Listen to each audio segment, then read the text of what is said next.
একা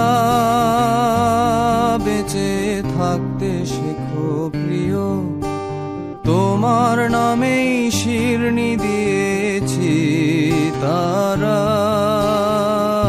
মাজারে।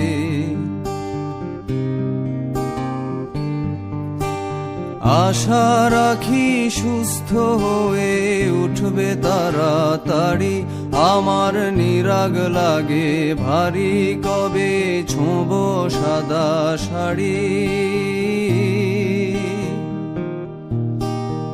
আমায় নিয়ে আর ভেবো না রাম প্রিয়, মনে স্বস্তি যেন শুধুই ফুর্তি মেনো। দোলন চাপার মৌসুমে আমি টানছি ইতি, এবার তোমার বদ্ধ ঘরে শোবার